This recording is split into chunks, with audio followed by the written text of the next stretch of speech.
Mr. Simons, I want to thank you very much for inviting me here today to do this ritual of a ceremony that says bye to all of you from our city. Before I do that, I think we have managed to see that in Kenya and in the region we have capacity, but even technology when it comes to both environmental and land technology. And I'm happy that including government is very active and proactive from my ministry, the LSRS, and the Department of Mines and Geology, as well as other private sector. And I've seen Talo presenting and others beautiful presentations, and the technology they have is of the world class. And that's why we can do business in this region. I want to encourage and say that we in government believe it's just all of us, we can get the solution. Solutions are not found on advisory, is not found on basis of them and us.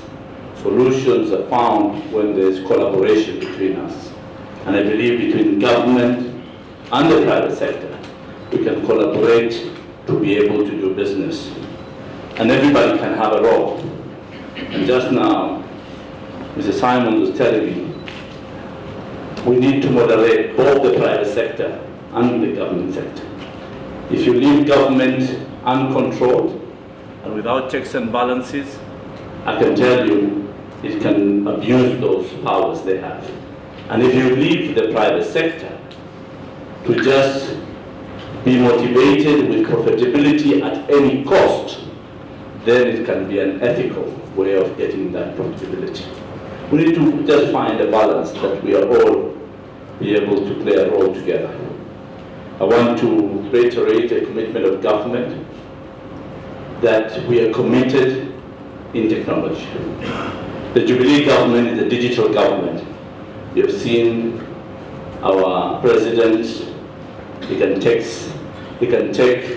a selfie with you, he can take a matatu and go and you pay 30 bob through a card, all the technology. The issue of a county of Nakuru to have Wi-Fi throughout, these are the things we want to bring closer. And the more we do them, then the more we become transparent and the more we become accountable to the people.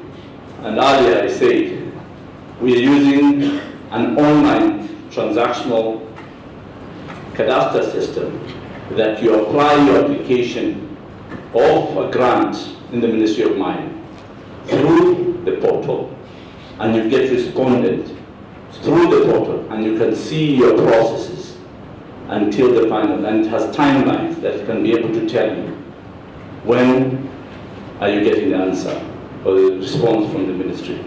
So that, for us in the Ministry of Mining, transparency.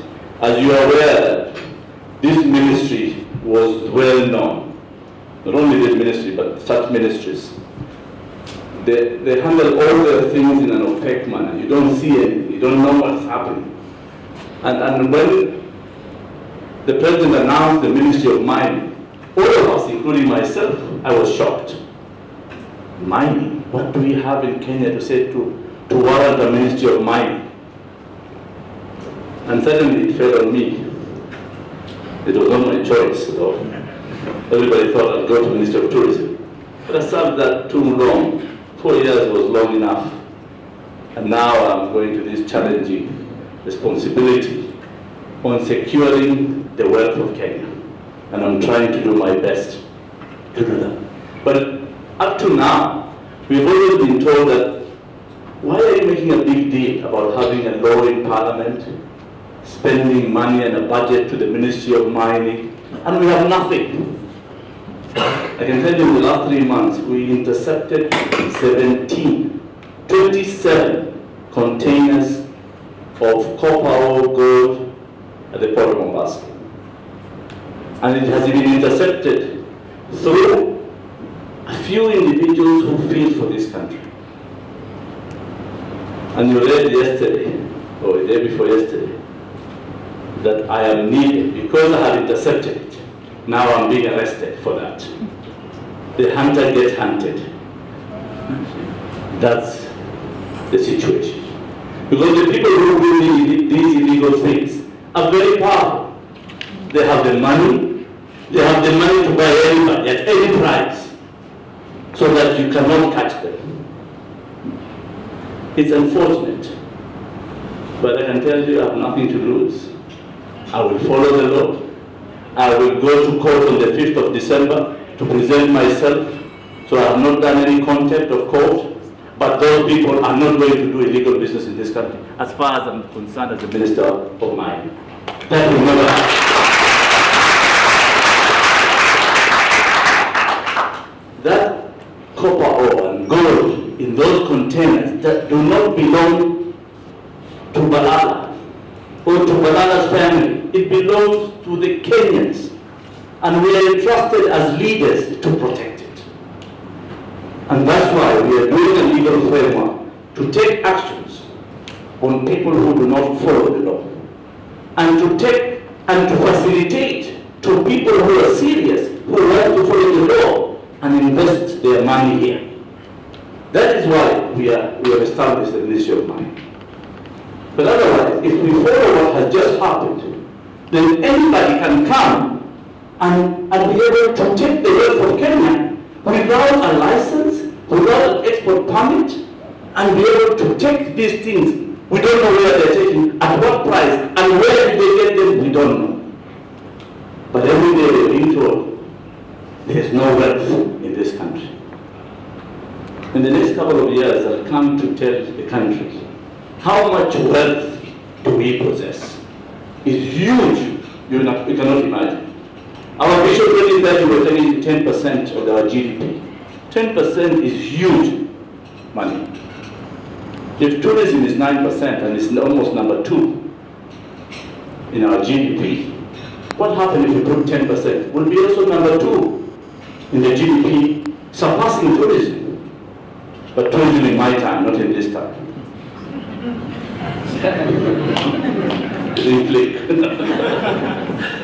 Well, we have decided we are going to be serious. We want people to comply with the law, and we want to facilitate people who are serious to invest in this country.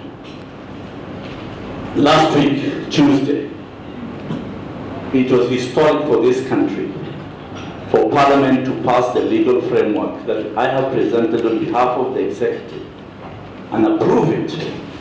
The last law that was passed for mining or for minerals was 1940, before any of us was born. That's over 74 years old. Yeah? So trains have moved, businesses, culture, everything. Even the earth underground has moved. Because we are told there is nothing. The British left here and left some marks and told us, you know, independence is coming, so you may share your mind. But privately, it's being exploited by other people.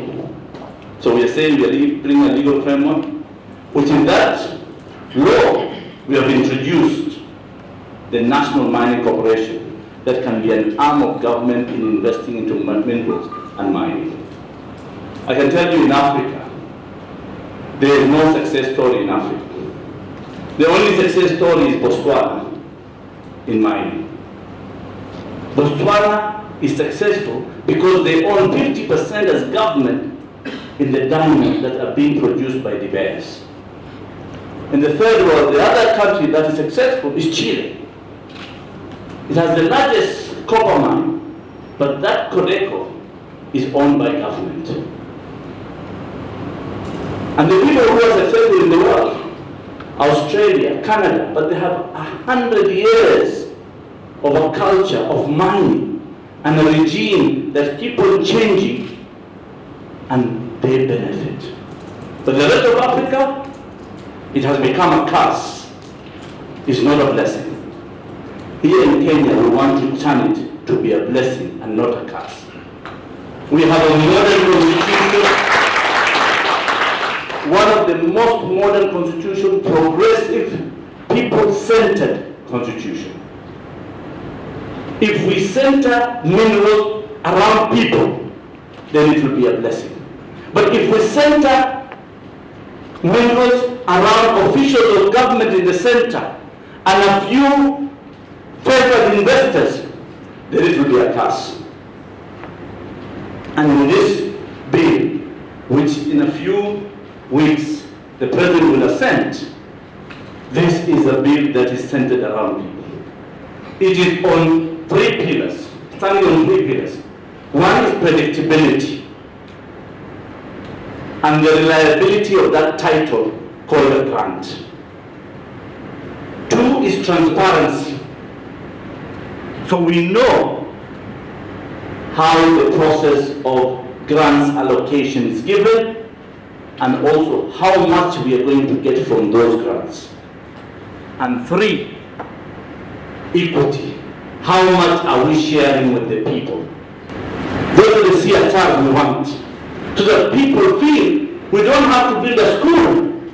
CDF builds a school, the county builds a school, a company, a private mining company builds a school, and then you ask, serikali tusaidie, tunaomba serikali tuletee walimu, and there are no teachers being employed.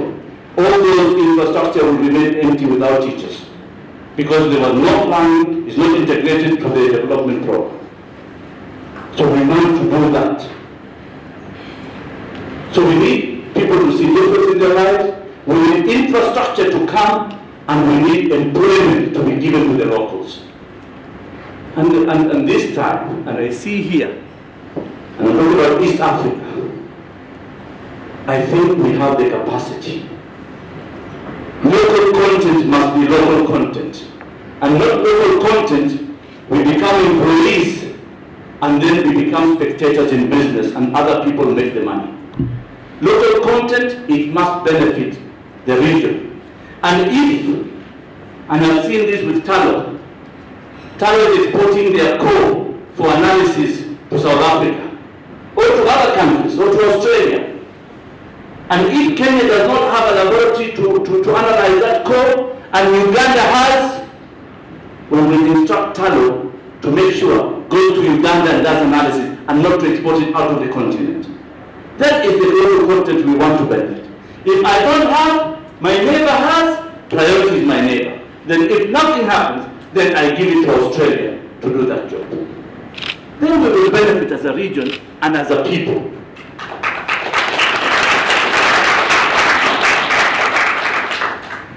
So all these need to be put in perspective. So national mining cooperation is important. Then Kenyans are saying, why can we be part of this success of minerals? Why don't we be owners as well? So we've instructed in this new code, we say 20% of the large companies must be listed in the Nairobi Stock Exchange. So Kenyans can buy. There is a law currently existing saying 35% must be local, but it doesn't define what 35%. So when you come for a license, I tell you put my children in that company so you can be qualified as 35%. There's no transparency in how they're going to judge what is 35%. But in this law, 20% you go after 4 years, list it in the stock market, raise capital, it will be transparently allocated to Kenyans. And every Kenyan will have the freedom, without knowing the minister or family in government, to be able to participate in a mining or in exploitation of minerals. That's how transparent we want it to be. We have brought in, people say too much power to the minister. I have even devoted that power myself in the era of devolution. We have created an advisory body that advises the minister on the allocations of grants. So we have established the Mining Rights Advisory Board that will go in and advise the minister, and the minister will eventually, on behalf of the executive, grant that license. We appreciate there are local people who are doing mining in the rural areas. Additional mining. If we don't regulate them properly, we'll create an environmental disaster. We have decided to regulate them, encourage them, and designate specific areas for additional mining, rather than leave it open so that they can be interfering between the large mining. And finally, equity with the people of Kenya.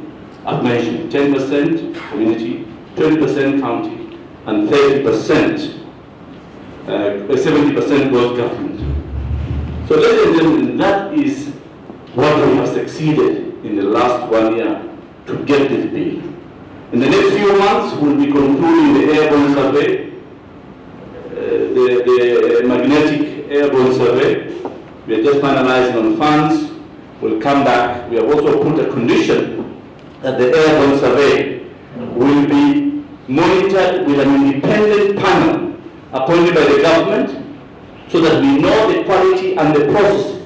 And all that property belongs to the government of Kenya. We got offers and said, we'll pay for the airborne survey, but then when we get something, we want a share of it. We said no. We follow the procedure for allocation of these grants through the MRAB, and we as Kenya's government pay for that cost of doing the airborne survey. So these are the things we are putting in place, and hopefully we can get benefit from this process. So with those, I have to sell myself. Simon, you brought me here. You think I'm just going to say thank you and go home?